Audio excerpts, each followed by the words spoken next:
Good morning, good evening, or whatever time it may be for you, viewer.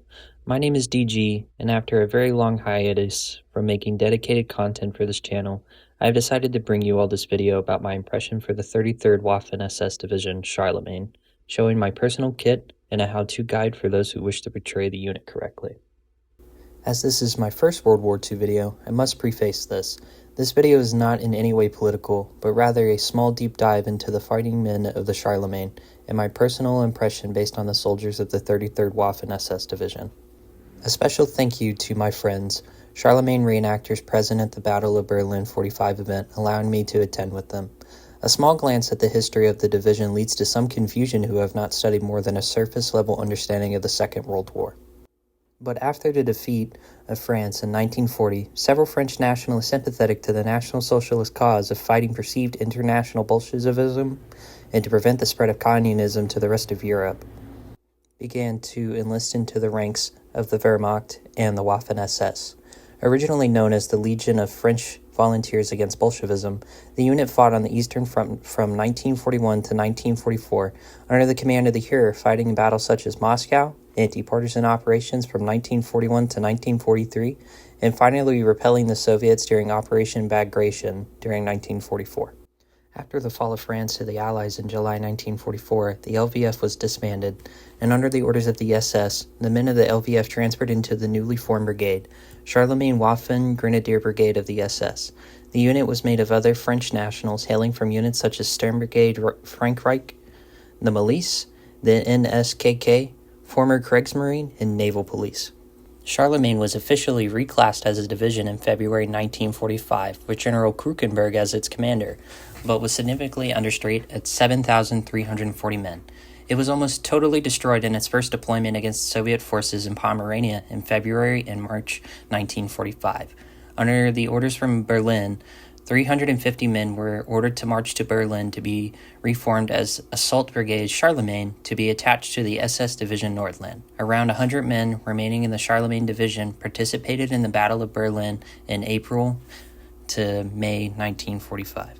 The soldiers of the Charlemagne Division performed well during the horrid street-to-street fighting that dictated the Battle of Berlin. Several accounts included incredible feats of courage and heroism, in which several men of the division were awarded military medals for valor, such as Svenay, one of the survivors of the Battle of Berlin, being awarded the Knight's Cross of the Iron Cross by Muncke, the commander of the defense for the government sector of Berlin.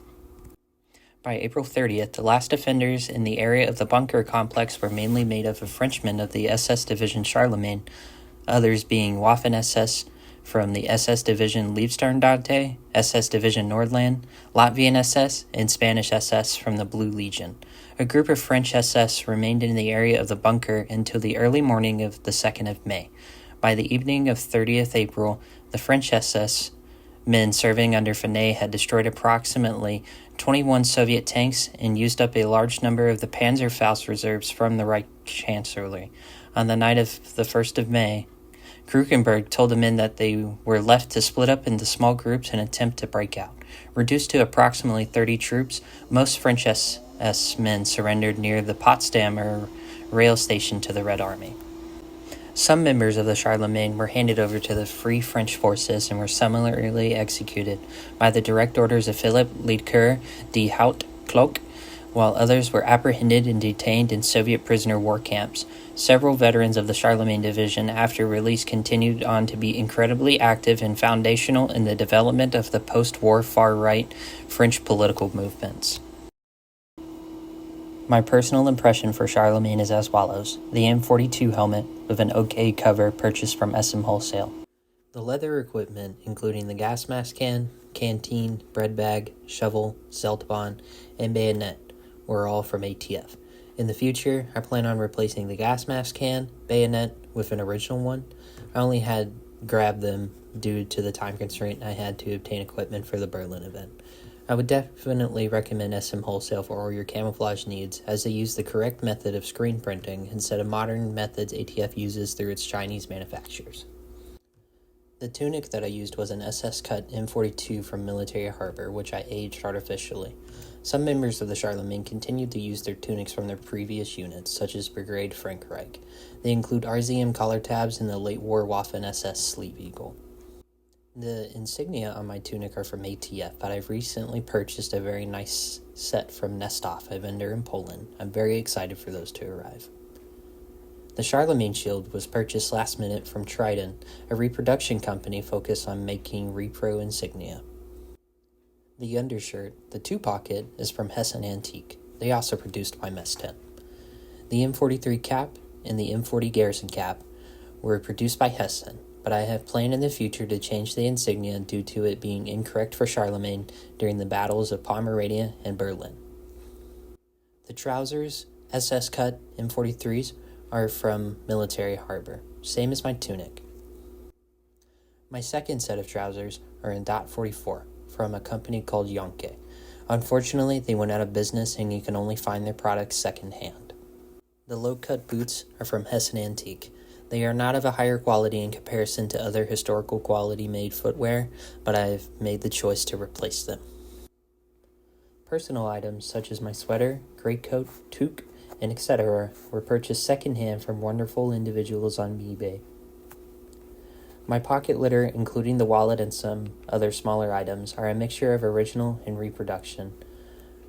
I truly believe that these make an impression come alive. This section of the video is just some of my final thoughts on what the future of my channel is going to be. I'm probably just going to stay away from a lot of the modern and Cold War stuff, even though that is where the foundation of my channel was originally founded on. I've just kind of lost a lot of interest in that stuff, but I still continue to do it, such as participating in Red Divide, which will happen again next year in April. Other than that, I hope to just continue to produce more videos in the future for y'all to enjoy and participate in events in the future, is either through Charlemagne or in any of the other videos that I produced on this channel at that time.